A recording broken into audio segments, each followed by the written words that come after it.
Part of the bitum product family, Corribit is a corrugated bituminous roofing material and comes to the forefront due to its workability and lightweight. Corribit is not affected by high temperature differences and is eligible for use in severe climatic conditions in different regions. As bitum Corribit boards are easily applied in such different roof constructions as wood, steel, or reinforced concrete, as well as on building facades and curvilinear surfaces, they have a flexible and broad area of use.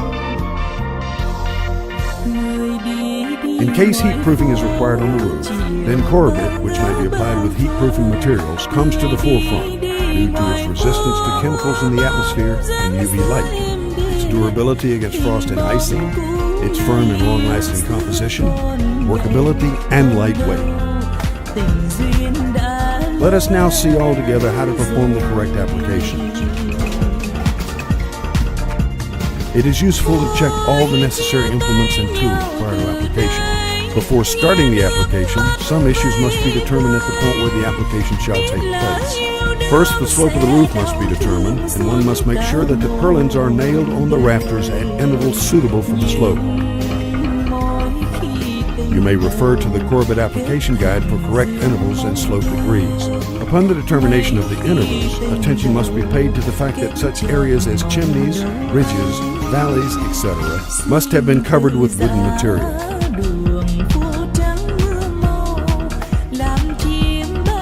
As it is not determined where the installation shall start in these areas, attention must be paid to the fact that there must be wood under the nails to be driven.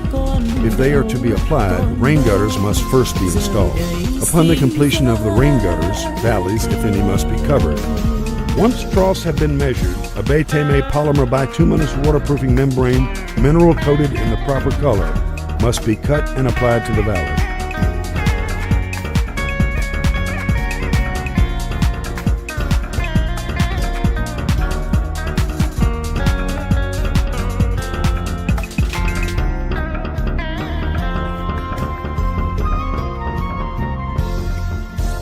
Upon the completion of this process, boards may start to be applied. In order to maintain the alignment of the boards and to be able to perform a regular application, a guiding line must be established on the roof. The line so drawn shall also determine the distance of protrusions beyond the eaves. Boards must be respectively placed by leaning them to such a line. Attention must be paid to 7 centimeters. Which is the maximum distance of protrusion. Before starting to place the boards, the direction of wind must be determined, and application must start in the downwind direction.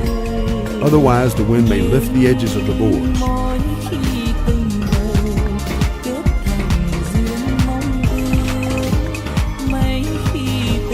Boards must be placed in a sequence, and special plastic cap nails must be driven. Nails must only be driven on the rises of the corrugation. Corribit boards must be nailed at the rise of each corrugation at the eaves and board seams. Nails must be applied in a staggered manner at other parts of the board.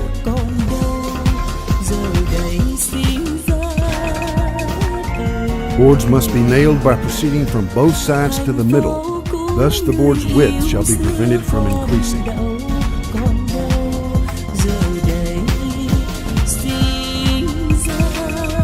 As the application progresses, the boards will have to be cut. Cutting operations can be performed either by a utility knife or a saw, or electric cutters. Before performing the cuttings, marking the places to be cut by means of a floating rule will make things easier. Boards cut to proper sizes are placed on the roof and nailed just like the other boards. Wooden catwalks may be placed over the boards during the application.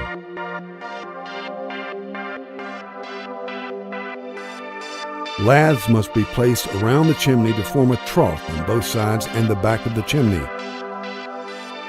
To determine the alignment of the laths, first Corribit boards must be, and then the laths must be aligned to fit into the valleys. And in the back of the chimney, the space between 2 laths must be joined by another piece of lath. Once the lathes have been installed, the boards under the chimney must be installed and the periphery of the chimney must be insulated by applying bitum polymer bituminous waterproofing membrane.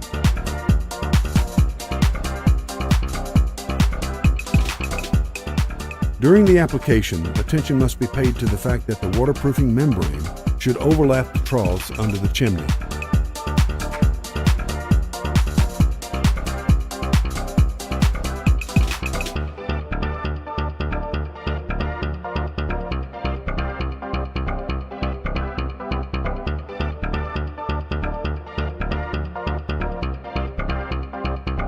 Upon completion of the first coat, the second coat must be applied with bitum polymer bituminous waterproofing membrane in the proper color.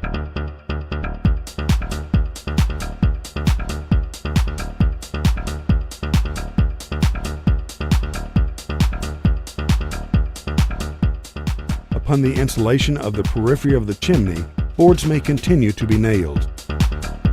At the chimney edges, boards must be nailed into the lathes placed under the trough.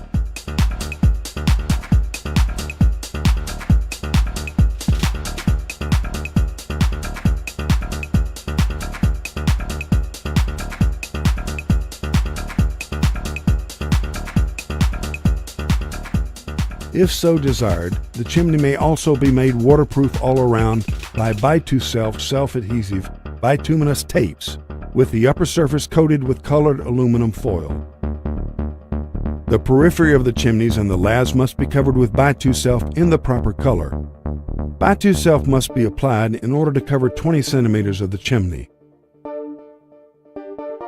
Upon this operation, boards must be placed and a second cover of bitu must be applied from the boards over to the trough. Once all the bitu application has been completed, boards must be nailed into the lathes remaining underneath on both sides of the chimney.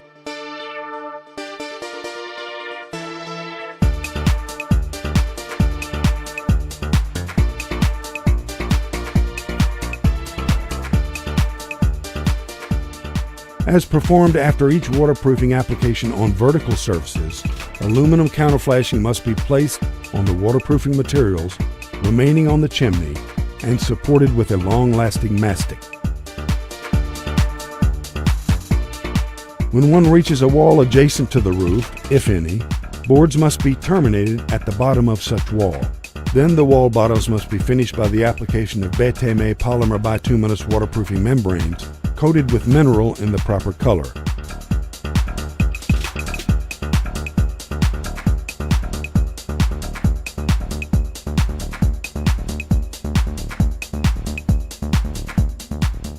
An aluminum lath must be placed on the waterproofing membrane remaining on the wall surface and supported with a long-lasting mastic.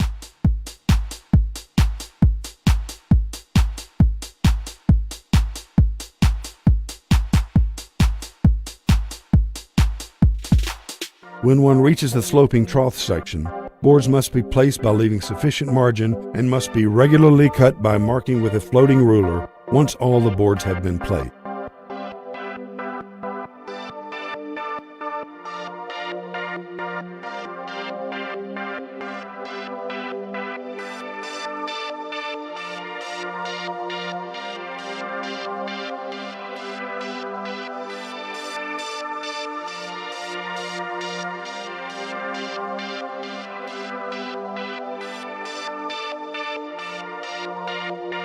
Boards must be terminated as close to each other as possible at roof edges, and once all the boards of the ridge area have been placed, the ridge application must be started.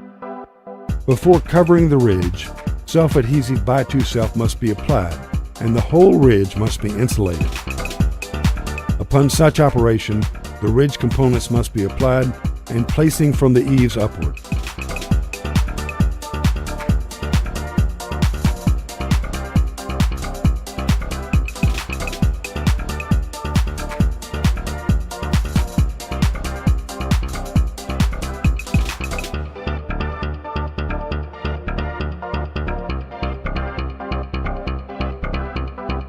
Finally, the tip of the ridge must be trimmed to the trough and the roof.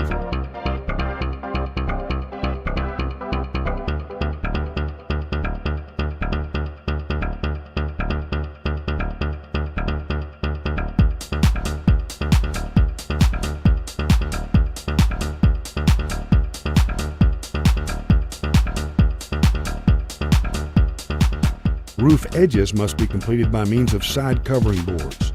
Boards must be placed over the gutters in a regular manner and attached both on the roof edge and on the roof by means of plastic cap nail. When one reaches the horizontal ridge section, the side covering boards must be overlapped and regularly trimmed.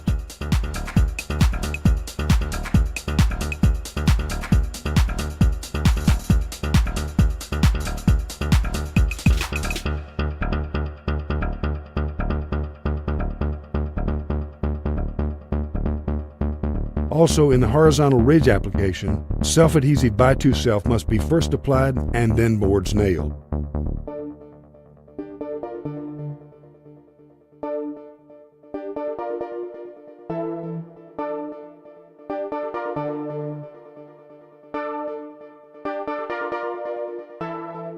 Horizontal ridge boards must be fixed by nailing over each trough.